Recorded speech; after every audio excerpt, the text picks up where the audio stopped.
inkosi enkulu yasephakamile. Ngiphakamisa ukubonga, ngibonga kuNkulunkulu ongivumela ukuthi nami ngizohlanganyela nabangcwele. Ngiphinde ngibonge ukuba uNkulunkulu angibone ngifanele kuba namuhla ngibe isitsha esizodlela abangcwele. Ngiyabonga, ngicela kuNkulunkulu wasekuphakameni ukuthi ngiyazicelela phambi kwakhe ukuthi amehlo umphefumulo wami awalibona ikhaya labangcwele.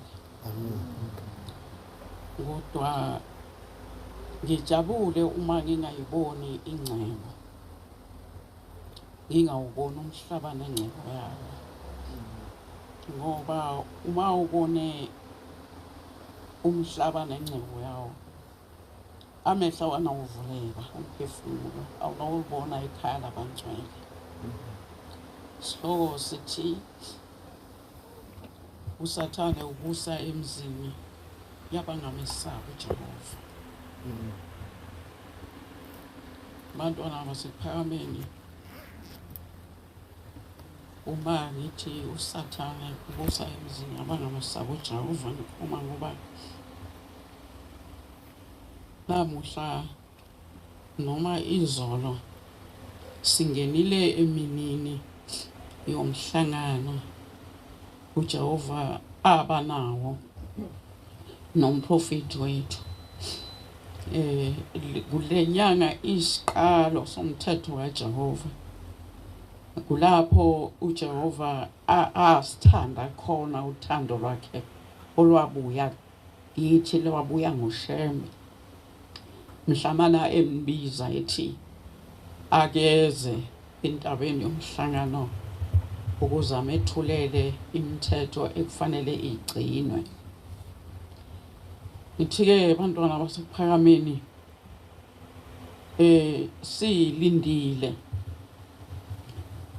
Uma silindile siye sakhumbula ukuthi uShembe wathi sisuke ezintweni ezinemvubelo, wathi asisuke kuzo zonke izinto uJehova athi akazifuni uma kuyinyanga yomhlangano. Sikuyekile nokudla esikuthandayo njengoba saziwa ukuthi siyizukulwane esivuka ekuseni sidle isinkwa, kodwa sikuyekelile ngoba sifuna ukuthi uJehova avume ukungena emzini yethu, avume ukuhlala nathi. Kodwa abangamesabiyo uJehova kubusa uSathane emagcekeni abo. Lapho ekubusa khona uSathane kuqhilika ingwebu, kuthiwa kusilo icala ngoba uzobubikela abakini. Ubabikela ngomhlangano ekungazi ukuthi ngoba uShembe wamemezela umhlaba wonke, uJehova wakhetha uShembe ukuthi amemezele ukuthi yini engafunwa nguNkulunkulu. uShembe owakhuluma ngabantu abangasekho ukuthi yibaphi futhi manje labo ekuthiwa sekufanele babikelwe yithi. Kodwa uShembe uthi yena angakafiki babehlala emathanjeni njengezinyonga. Kodwa-ke lapho ekubusa khona uSathane phansi kwegama likaShembe, abagqokele ingubo, ngithi utshwala bugcwele amaxhiba, kuthiwa ngokubika ukuthi sekuyinyanga yomhlangano. Kodwa uShembe wabika ukuthi inyanga yomhlangano, kuthiwa akudlulweke kuyiwe kwabangasekho emakhehleni akulelo khaya uzalwa kulo, uhlabe uchithe uphikisane noNkulunkulu, uhlabe wenze utshwala, kuthiwa akulona icala ngoba utshela okhokho bakho. Ithi-ke abantwana basePhakameni, kuyingozi ukungamesabi uNkulunkulu. Kuyingozi ukungamesabi uJehova, kodwa bese usaba abakini.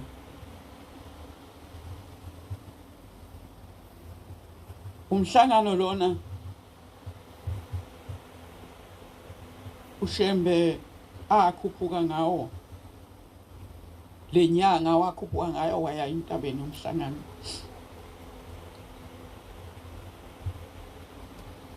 Yingakho sazi namuhla ukuthi isabatha, yiko sazi ukuthi inyanga yomhlangano.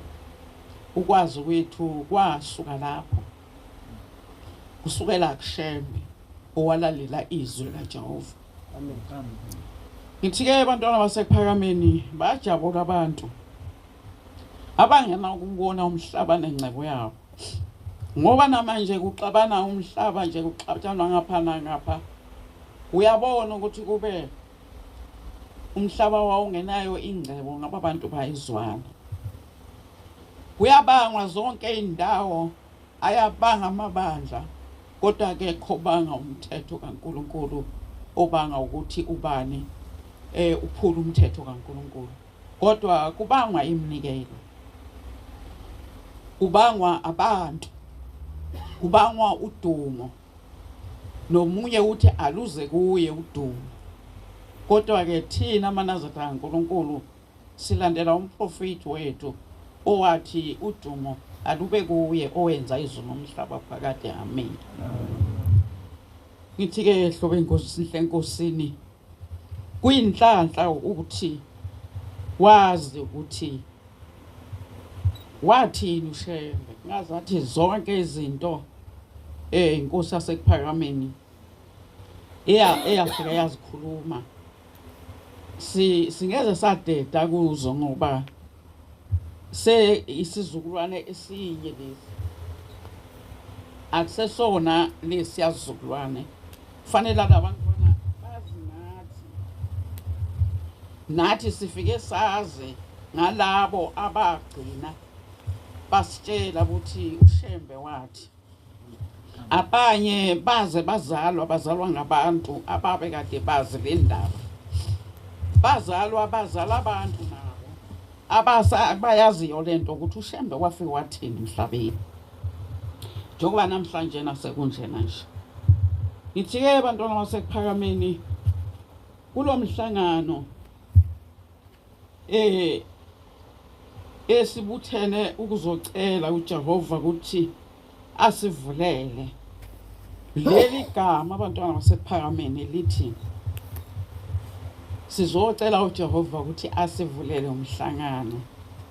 Angeke ulithole noma aphi, ngoba leli gama lehliselwa abantu abasaba uNkulunkulu, lehliselwa ebandleni likaNkulunkulu, alehliselwe emajadweni, alehliselwe emicimbini yomhlaba, kodwa alehliselwa ebandleni eliphila ngaphansi komthetho kaNkulunkulu, nelaziyo ukuthi uJehova wadala izulu nomhlaba, akukho futhi okunye kuyawulingana naye.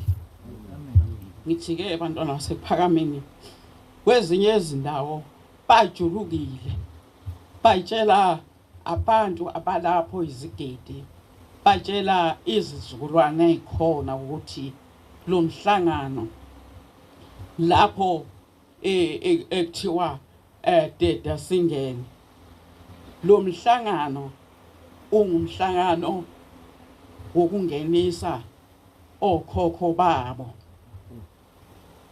Alisekho igama likaShembe, ngoba kuyazeka ukuthi makuthintwa lona kuzawuthinteka igama likaJehova, ngoba uShembe wakhuluma uJehova.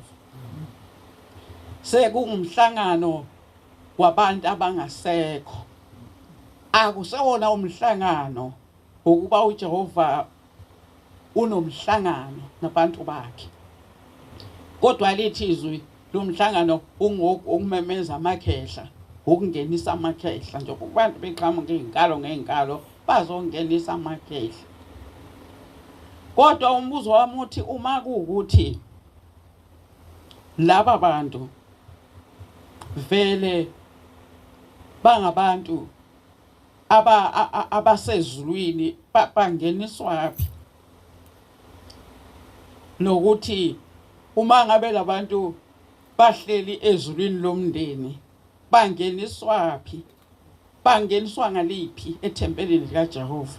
Ngoba ithempeli labantu bezulu lomndeni liyaziwa ukuthi izigodlo abakhelwe zona emizini yabo, nibaya nemisamo lena abakhuluma ngayo, basoyithi abazokwenzani ethempelini kaNkulunkulu.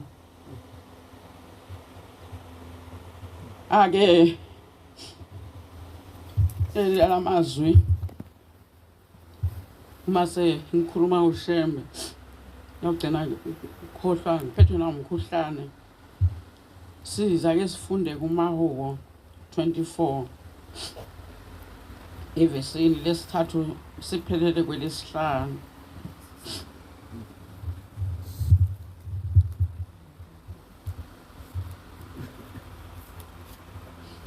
Incwadi yamaHubo 24 kusuka evesini lesithathu kuya kwelesihlanu.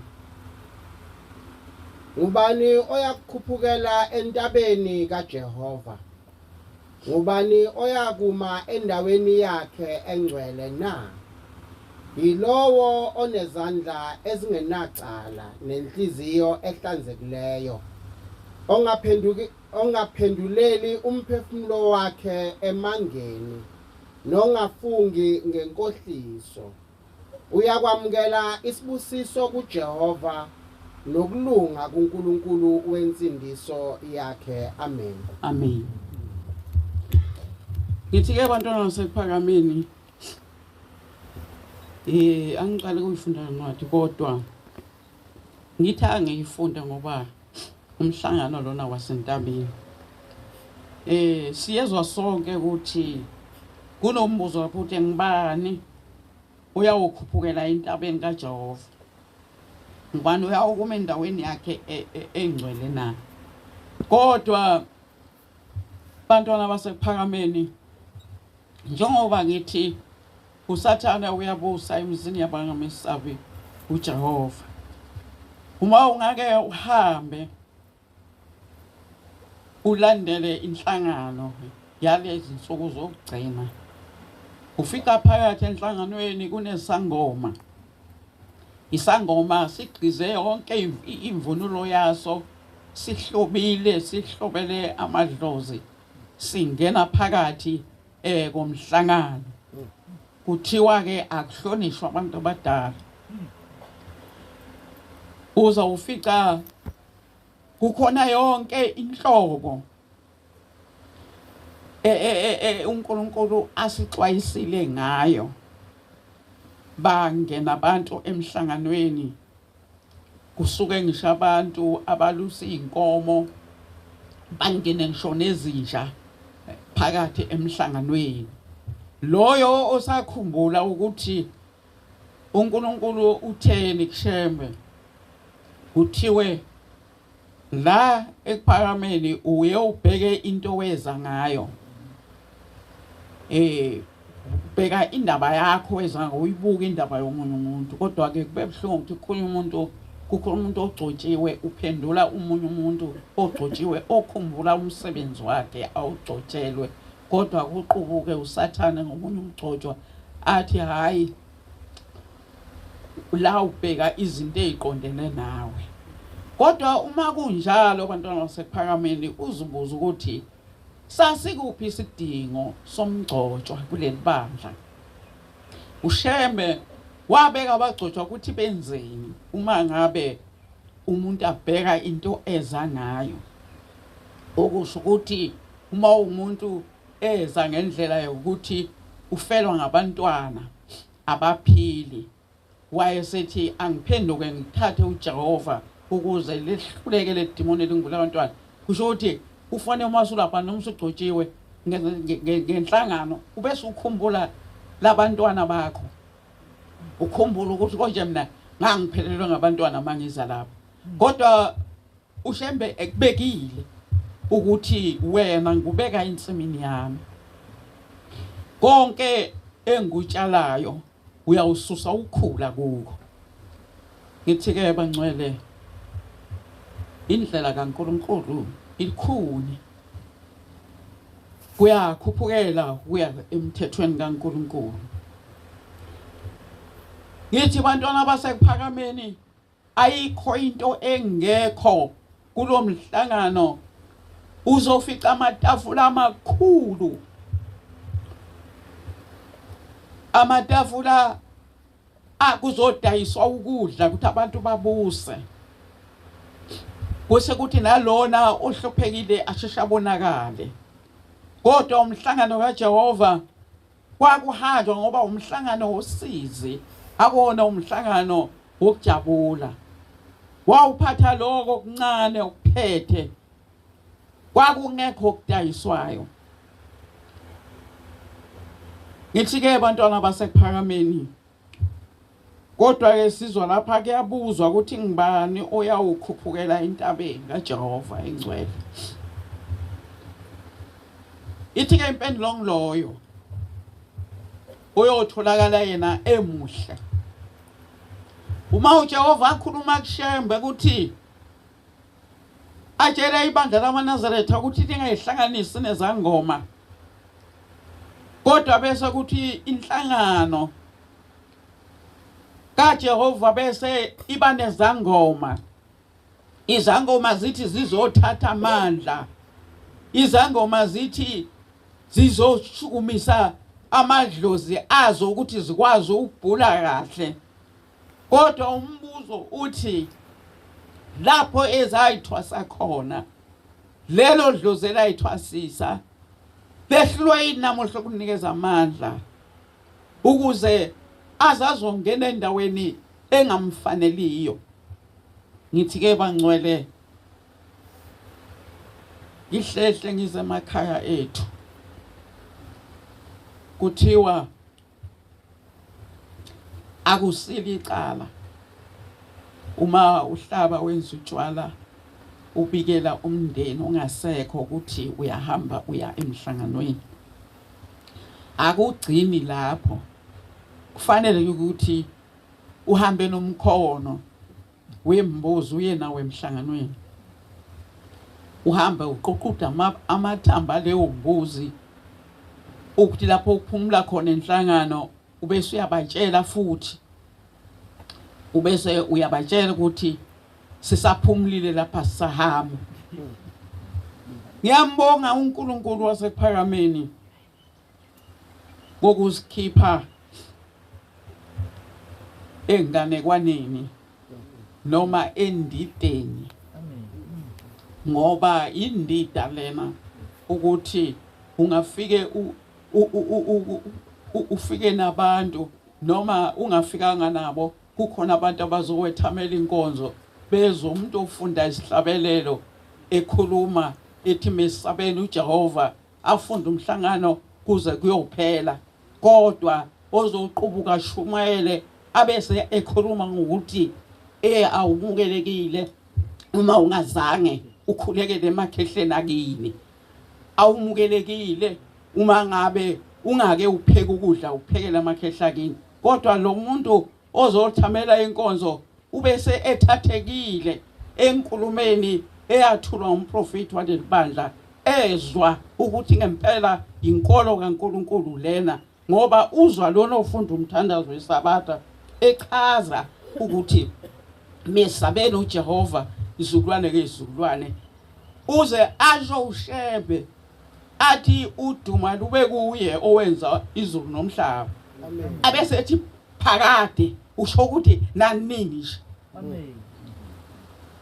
Kodwa uyosukuma lapho, uyosukuma asukume namadlozi akubo, afakaze ngawo enhlanganweni kaNkulunkulu, aphinde agqugquzele nabanye ukuthi nabo bakwazi ukuhlaba, aza kusho ukuthi akuseli icala uma uhlabela abakini nginyanga umhlangano, ngoba kufanele, ngoba uma ungakwenzi lokho uyothola icala.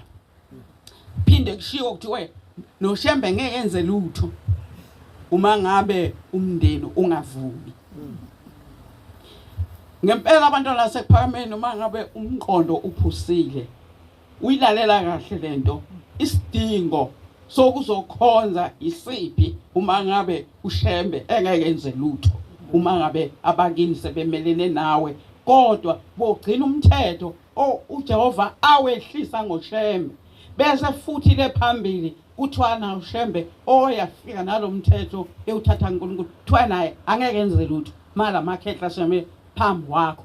Umbuzo uthi yini lamakhehla azodunyiselwa endaweni kaNkulunkulu? Ngoba uShembe akakhuluma ngisho nangabo abakwaShembe bangasekho, akakhuluma ngisho nangomzazela, ukhuluma ngoJehova kusukela eqaleni kuze kuyofika ekugcineni. Amen. Ngithi-ke bangcwele, uma uyibuka lento ngomqondo ophusile uma uphila kufanele ukuthi uthi mawucabanga uhlanganisa lezi zinto ukuthi uma ngabe ngeke ngisizakale ma uNkulunkulu angelutho ayawuhluleka ukungenisa ezulwini ngenxa yamakhehla akithi ayobe ala sikuphi isidingo sokuthi uphume emzini wakho uzobulawa ngamakhaza noma uzoshiswa ilanga noma udla ukudla okubandayo sikuphi isidingo ngoba ngabe uhlele ekhaya wayikhonzela amakhehla kini ngoba uwona makhulu kunoJehova. Ngithi ke abantu basephameni siyabonga ke ukuthi thina silaba abasabela ababizwa abasabela amen bantwana basekuphakameni lo mhlangano lona uchaza ubungcwele lencwadi ikhuluma ngokuthi kufanele sibe ngcwele emhlanganweni kaNkuluNkulu ithi ngisho nezandla zethu kufanele zingatholakala zinecala ngoba kubuzakala ukuthi ngubani oyawukhuphukela entabeni kaJehova nakhona lapha asitholi ukuthi uJehova uthi ngobaba mkhulu asitholi lapho ukuthi kuthiwa izangoma kodwa kusakhulunywa yona lento uShemba ayikhulumayo uthiwa ngumuntu oyotholakala enezandla ezingenacala nenhliziyo ehlanzekileyo. Ngibuza abantu basekuphakameni ukuthi ke iphi inhlanzeko yomhlangano uma ngabe uJehova kwasho yena wathi singazihlanganisi nezangoma ngubani onamandla wokuba ahlanganise into ehlukaniswe nguJehova ngubani onamandla ukuphikisa izwi kaJehova ngubani umuntu onamandla ukuthi acime umyalo kaJehova abesembiso wakhe othi izangoma zinelungelo ukuba zibe la. Ngithi ke abantwana basekuphakameni uma ngabe kukhulunywa ngenhliziyo ehlanzekile nezandla ezingenalo icala nawe mNazaretha oyingcwele uyazifuna ngaphakathi kwakho ukuthi njengoba ngilapha izandla zami zinalo icala yona inhliziyo yami ihlanzekile yini. Umbuzo lo esibuzwa wona sibuzwa ngoba umhlangano wasentabeni ukube kwakuyinto yomuntu sasingeke siwenze lo mhlangano kodwa ngoba kuyinto kaJehova izwi lathi lapho esiyobe silinde khona sibuthene khona sidumisa uJehova nathi uJehova enomhlangano nathi kuyoba kuyintaba kodwa kube into umuntu ngabe asinawo lo mhlangano ngoba ngabe sithi sizawenze lapho umhlangano ngoba asikwazi ukuya entabeni yomhlangano nayo le ntaba seyadunwa ngisathane wayiduna usathane ngoba abantu baphathelana izibhamu khona lapha kuyo le ntaba lapho uShembe ahloniphela khona uJehova. Ngiyacela ukuthi siphinde sibuyele futhi sifunde uZikronike wesibili siyofunda futhi esahlukweni sesihlanu suke evesini lokuqala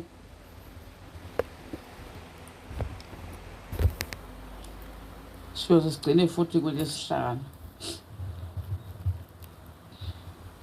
Incwadi yeziKronika zesibili kwisahluko sesihlanu kusuka evesini lokuqala kuya kwelesihlanu. Wawusuphela ke wonke umsebenzi uSolomoni awenzela indlu kaJehova. 15 xola kancane mfundisi. Amen. iZikronike wesibili isahluko 15 kusuka evesini lokuqala sisigcine kulesihlanu. Incwadi yeziKronika zesibili kwisahluko sika 15 15 kusuka evesini lokuqala kuya kwelesihlanu. umoya kaNkulunkulu waba phezu kuka-Azariya indodana ka-Odedi, waphuma ukuhlangabeza u-Usa, wathi kuye, ngizweni Asa, noJuda wonke, noBenjamini, uJehova unani, uma ninaye, uma nimfuna, uyakufunyanwa yinina, kepha uma nimshiya, uyakunishiya nani. Kwakuyizinsuku eziningi u-Israyeli engenaye uNkulunkulu oqinisileyo, namfundisi ofundisayo, namthetho. Kepha ekuhluphekeni kwabo baphendukela kuJehova uNkulunkulu ka-Israyeli, bamfuna, wafunyanwa yibo. Ngaleso sikhathi kwakungekho kuthula kophumayo nakongenayo, ngokuba ukuphaphatheka okukhulu kwakukhona phezu kwabo bonke abakhe ezweni. Amen. Amen. Siyezwa abantwana basekuphakameni ukuthi okukhulu kakhulu yilamazwi asitshela ngokuthi uNkulunkulu unathi uma ngabe sinaye, kodwa futhi uma singenaye naye futhi akakwazi ukuthi abe kithi.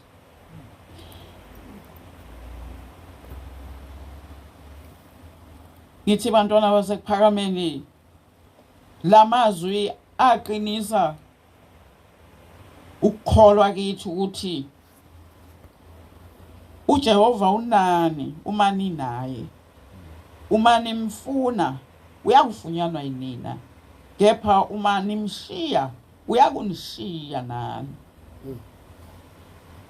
Ilawa amazwi afuneka aziwa abantwana baNkulunkulu ukuthi umphumela wokushiya uJehova ukushiwa uye. Umphumela loyo womuntu olahla uJehova uvama ukwehlelwa yiyo yonke into, unjengomuzi ongabiyelwe, ekungena noma yini kuwo ngoba awubiyelwe. Uma umuntu ekholwa kuJehova, umuzi wakhe ubiyelwe ngoba kukho kuyomehlela, ngoba uJehova uyahlala kuwo, uyathumela izinhloli zakhe ziye ziyohlola ukuthi kusahamba kahle yini. Yiko uvuke ekseni ubone ukuthi ade kukhona abantu ade balapha, kodwa ngoba uJehova uyazi ukuthi wena uyamesaba, wena ngaso sonke isikhathi ungumuntu othembele kuye, ungumuntu owaziyo, ungumuntu ohlala efuna okuzojabulisa uJehova kunaloko kuyojabulisa wena. Abese uJehova ethumela amabutho akhe, wena ulele ungabona ukuthi kunempi ebekade ize kuwe izolwa nawe, kodwa usavukanga walwa. uJehova ukwehlisele ubuthongo, wathi lala unethezeke, kuzawulwa mina, ngoba mina ngingihlo waphakade, ngingihlo wakudalayo nowadala oyihlo abaphambili. Ungayizwa ngisho igidigidi. uJehova uqhamuka isimo sonke esabekayo kumuntu osuke engezanga ngobuhle lapho. Yiko uhlale uzwe abantu bebabaza bathi loya muntu kusho ukuthi unemlingo. Angisho ukuthi imilingo ayikho, kodwa uJehova uyayenza imilingo kubantwana bakhe abamkhonzayo, nabazidelile, nabadeliwe ngenxa yakhe. Uyayenza imilingo. Ulele emzini wakho ziyafika inkabi zithunyelwe kuwe, ziyafika igebengo zithi zothatha imoto, kodwa zithi ziyabheka kuvele kuqhamuke inkunzi yebhubesi, noma kuqhamuke umlilo esikhaleni, noma kuqhamuka amasosha akhiwe njengamasosha asemhlabeni, zivele zibaleke zidle phansi. Athi umuntu ungafica abantu kanti wafica uJehova. akafica ngabona abantu wafica uJehova esephenduke waba ngamasotsha lawa wena owaziyo lapha emhlabeni. Amen. Uyabiyelwa umuzi womuntu oyesaba uNkulunkulu. Namhla sisenyangeni yomhlangano. Asikaze kuleli bandla likaJehova sike sisithathe isinqumo sethu sithi umhlangano awukho. Kodwa abantwana basekuphakameni nangezikhathi ezinzima lapho kwakuwa khona abantu bewisoke impukane ezithela idumo. uSathane asehlisile isifo esibe emhlabeni. Avalwa wonke amathempeli nabafundisi abakhulu abagqama ngisho kuhulumeni. Bavala babaleka endlini zamasonto ngoba besaba ukuthi kuthiwa ukufa kulapho. Babaleka bayoyivalela emizini yabo. Babaleka abaholi bamabandla amakhulu nakhona lapha ekuphakameni. Babaleka emathempelini alenga ingidi. Ngisho nalapha ekhona khona umholi kwakunengidi. Bebalekile batshelwa nguhulumeni ukuthi igciwane likhona lapha yana. Ngenhlanhla abangcwele thina esabizwa sasabela azange sibe nalo ithempeli laba negciwane. Elethu laba nokuphepha laba noJehova. Bahlala abantu bathatha iholiday. Ubefunda umthandazo khona ivesi afike kulo elithi ukhumbule ukuthi namhla sowenze isivumelwano noJehova uNkulunkulu wakho ukuthi uhlale endlini kaJehova kuze kuphendwe insuku zakho.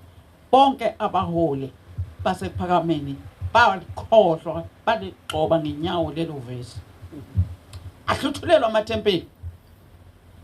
Kodwa ebandleni likaNkulunkulu, ebandleni elikhethiwe ukuba kulapho uJehova eyobusa khona, kungabusi uSathane. Azange ingidi bekhona. Asizange singabi nawo umhlangano. Wathi makunguJulayi kwavala kwathiwa akho umhlangano ozoba khona. Kodwa thina sasiloku sina umhlangano bantwana sekuphakameni. Noma sasingeke sasina kodwa sasina umhlangano sasihlangana simkhonze simmemeza uJehova. Noma sasingafi kodwa sikhalela abafayo. Befa beginqika kuwo lamathempeli kuyo lemizi ekhiwe enengidi ekuthiwe manje ukufa kuzoba khona uMankhonza.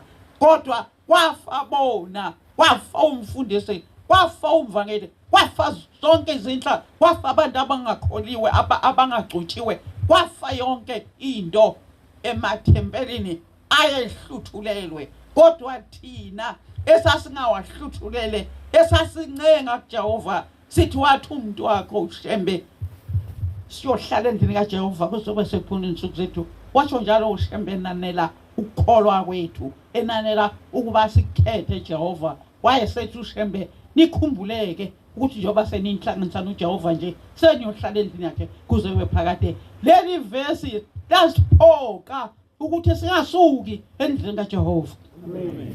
Sahlala phansi kwamaphiko odokotela wasezulwini behluleka kodokotela abanye bebizwa kuthiwa beze bazonyangwa bazokwazi ukuthi bajovelele ligciwane ukuthi lingaba benze litho babeginqika sebejoviwe. Kodwa sahlala kulendlu yesonto samkhuleka samkhonza obongekayo sakhumbula uShembe ukuthi wathi ezinsukwini zokuhlupheka nibombiza uJehova uyakuza sisindise. Sakubona ngamehlo kuleli bandla uJehova ehla esisindisa njengokusho kaShembe ethi einsukwini zokuhlupheka nibombiza uJehova ngoba uyakuza kini anisindise umani yendlala inhliziyo yenu emkhondweni yezimemezelo zezwi lakhe. Amen.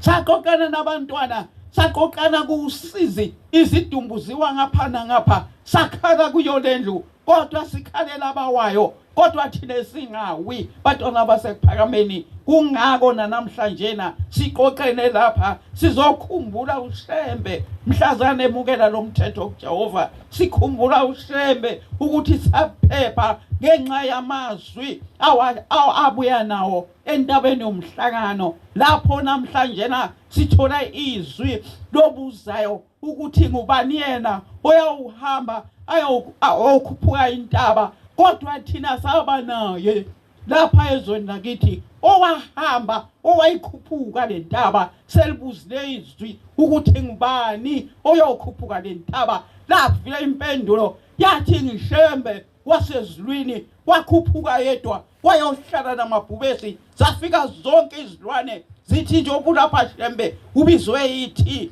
yase iyabuthisa into kaMayekisa, yasiyabheka iyaqapha yabona ukuthi akusiyena lona ungibizile. Sahloba ngazo zonke imvunulo ezikaSathane noma uSathane ehlobele ukuzomonisa, kodwa walizwa iphunga ukuthi akusilo lona. Lathi maselifika iphunga elihle bantwana basekuphakameni wase uyahalalisa ngoba wasebonile ukuthi usefikile ombizile. Bantwana basekuphakameni saba naye owaba khona. Selibuza izwi ngubani oyawukhuphuka aye kule ntaba engcwele, ngoba le ndaba le ncwadi ikhuluma indaba yaqala, ikhuluma indaba yasemandulo ukuthi ngibani. Ngithi ke lapha ke kwelakithi eNingizimu Afrika saba naye owaphakamisa isandla wathi inkosi nako mina lapha mina ngizawukhuphuka.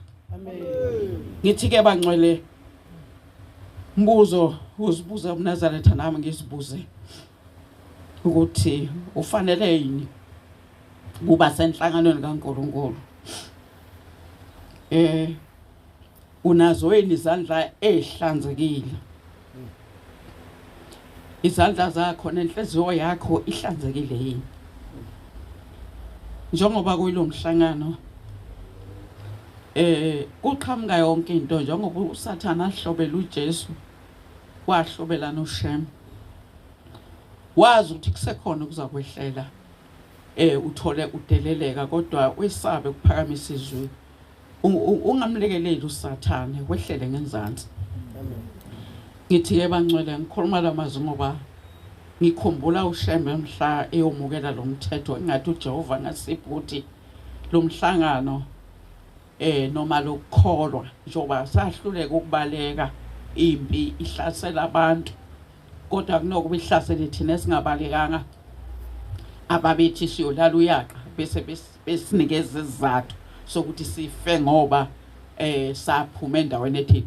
Kodwa uJehova wasivikela. Yonke lento ebhalwe nguShembe yenzekile lapha kithi kuleli bandla. Sakubona ukuvikelwa nguJehova. Asisakhulumi ngento esiyifunde eBhayibhelini nento esiyitshelwa ngamakhehla amadala ukuthi kwakwenza. Sesinento esiphethe ngezandla eyenzeka kithi. Inkosi ibusiseni izweni. Amen.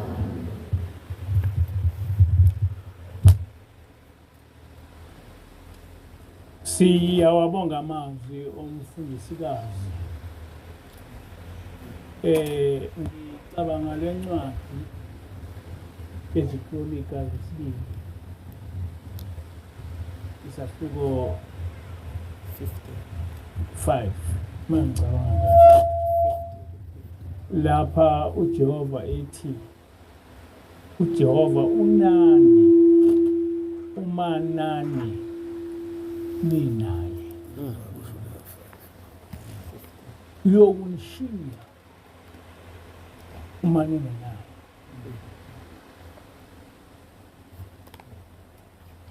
Abakho abantu kulesikhathi samanje abahamba noJehova njengathi. Amen. Nikwazi lokho. Futhi ngizomtshela nje in advance ukuthi isikhathi esizayo singakafi kusukela nje manje ngo-2026 it's going to be horrible. Hayi kancane. Abayosala abakhonza uNkulunkulu. singaphatheki kabi uma silokhu sifake imiqhele yamasaka. Ngiyabona abanye sebekhohliwe. Swafake umqhele wamasaka ngoba usho into ethile ezulwini. Alikho elinye ibandla ukuthi ngeSabatha lifake umqhele wamasaka njengathi. Lo mqhele wamasaka means something ezulwini. Ngakho-ke singawususi all the time uma uye esontweni noma ungakabe nawo ufune umqhele wamasaka. Ngoba lo mqhele wesaka asiwucabanganga kodwa sawufakwa ingelosi. Iyona eyathi asifake lo mqhele ngoba abakwa-Israyeli benze okunye uku-identify themselves. So lo mqhele is identifying us amongst many people ukuthi thina singabantwana bakaNkulunkulu. Make no mistake. Akwazi ukuthi ezulwini kungena abantu abaningi. Don't count with many people. Count with the few. Ungayibali nabantu abaningi, zibale nabambalwa. But I'm one of the graduates. Because ama-graduates akamaningi. Njengoba ethi uShembe isango lincane. Ethi uma uthanda ukusilandela uboqala uthenge isibindi. Ngoba indlela incane inamatshe namoya. Abantu abayinaki leyo nto. Ade ngilalele enye intshumayelo kaBabilanga uthi ngahlangana nomnqayi nomzolo. Uthi ngathi hawu ngizokuthiwa ebandeni lensela kuphuza utshwala. Uthi bathi yebo njalo. Sabona abantu sebesibalekela. So-ke sabona ukuthi uma sibaphuzisa utshwala bazokuza sonke. Can you understand that? Because to them okubalekile abantu abazobheda abangazohamba ngendlela kaNkulunkulu. Kodwa thina lapha njoba nibangaka nje kuze labo abathena ngisibukuzwa izwi. Amen. Because that is what is important. Ukuthi izwi likhona, that is the content of this church. The content is about the word of God and nothing more. Amen. Ukuthi uma ngize esontweni kukhona engikufunda ngoNkulunkulu. Amen. Ngiyakuzwa lokho. Amen. Siyabonga kakhulu umfundisikazi ehlale lamazwi enhliziyweni zethu. Amen. Sazi ukuthi sikhethile. Amen. And ukukhethwa kwethu singakubukeli phansi.